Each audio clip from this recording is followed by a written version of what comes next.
To share your current Wi-Fi network with a nearby Galaxy user in Samsung Galaxy S23 Ultra, swipe down the top of the screen and then tap setting icon,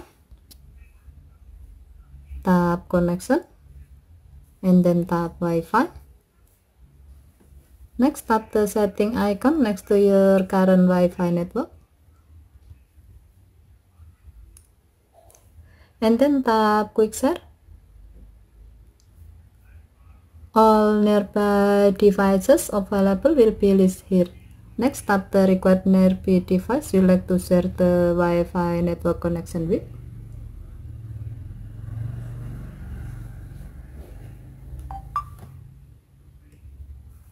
A pop-up menu will appear on the selected device to let the user accept the sharing request.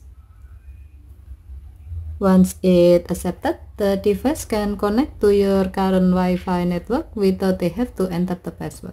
Okay, thank you for watching. Have a nice day.